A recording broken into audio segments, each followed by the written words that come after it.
President Donald Trump predicted a red wave in the midterm elections during a rally in Ohio on Saturday as he hailed positive economic growth figures and accused the Democrats of wanting to raise taxes and loosen immigration rules.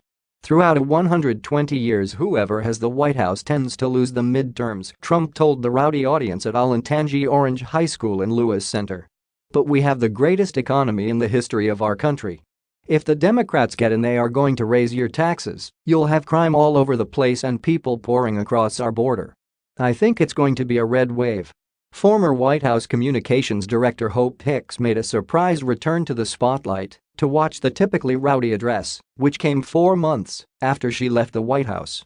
Trump spent much of the speech returning to his now familiar riffs, with jabs at low-IQ Maxine Waters and CNBC, which he called so corrupt and disgusting. Trump was speaking in support of State Senator Troy Balderson, who is running in Tuesday's special election for an open congressional seat against Democrat Danny O'Connor. He urged Republican supporters to get out and vote as he scoffed at predictions of a blue wave in the midterms and hit out at Democratic Rep. Waters, one of his favorite opponents. "They're talking about this blue wave. I don't think so. I don't think so," Trump said. Maxine Waters is leading the charge. Maxine, she's a real beauty, Maxine. A seriously low IQ person, seriously. Maxine Waters, she is leading the charge. Earlier, Trump was seen leaving Air Force One at John Glenn Columbus International Airport with Hicks among his entourage in what was a surprise appearance from the former staffer. She resigned the role following a controversial appearance before the House Intelligence Committee during which she admitted to telling white lies on the job. Last month, she was seen out and about with her boyfriend Rob Porter, who stepped down as staff secretary to the president earlier this year in the wake of domestic abuse allegations made by his 2 ex-wives. During the rally, Trump praised Balderson as really smart and accused his opponent Danny O'Connor of being an unknown and in the pocket of Democratic Minority Leader Nancy Pelosi. "I vote for Troy's opponent is a vote for open borders and crime, but they don't care," he said. "The Democrat Party want to abolish ICE and that means crime."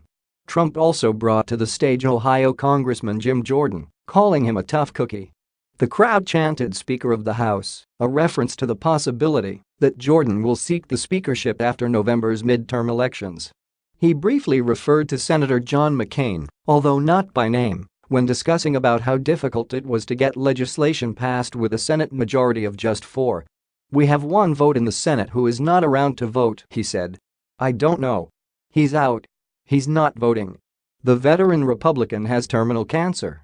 He referred to McCain again when discussing his failure to pass a Senate vote to repeal Obamacare in July last year. "It was repealed and replaced, remember," he said. "Apart from 1 vote." Sweltering temperatures inside the auditorium led to a sweaty Trump joking that his suit had been ruined and quipping that the heat meant attending the rally was better than going to the gym, he quipped. Lauding the progress of the American economy, Trump said 4 million jobs had been created during his presidency. He said he would have predicted such dramatic rises previously, but knew the fake newses would manipulate his comments. He attacked CNN then added, "MSNBC is so corrupt, so disgusting, I would say they are almost worse, they are really a fake news group of people." Trump then listed his favorite commentators, including Tucker Carlson, and said they were blowing away their liberal rivals in the ratings figures because we love them. Prior to the rally, a pastor gave a public prayer asking God to protect Trump from jungle journalism. Trump slammed the elites who predicted he would not win the election and lavished praise on the thousands of supporters gathered in the stifling auditorium. "You are the smartest people," he said. "They talk about the elites. Did you ever see the elites? You are the elite. You are the elites. You are smarter than they are, you make bigger incomes. You have everything going. Let them keep calling it. You go to the best schools. You do a tremendous job. You own companies. You work for tremendous salaries. You are talented with your hands and your mind." The typically rowdy audience reacted with delight as Trump repeated his familiar talking points. Praise for the enforcement officers of ICE prompted chants of "Build the Wall." And a mention of Supreme Court candidate Brett Kavanaugh led to screams of "We want Kavanaugh." Returning to another familiar point, Trump brought up the New York terror attack on Halloween last year as part of his argument for increasing restrictions on immigration. "They talk about 8 people dying, But they never talk about the people who lost their arms and legs and will never be the same again, he said.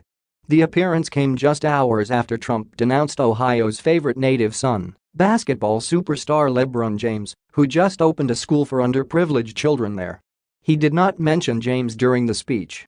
The president tweeted after an interview James did with CNN anchor Don Lemon that Lemon was the dumbest man on television, but that he made LeBron look smart, which isn't easy to do.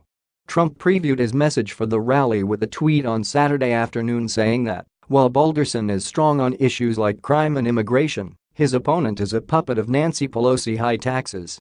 Pelosi, who would become Speaker if the Democrats flip control of the House in November, has long been a Republican target.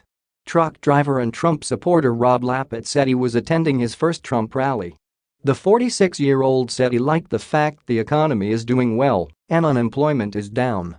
A few dozen protesters lined along a walkway outside the school holding signs that say "Impeach 45 and Real News Fake President."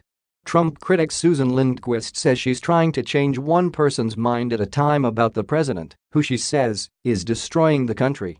A Monmouth University poll released this past week showed the central Ohio race tightening, leaving Republican Troy Balderson with just a 1-point edge.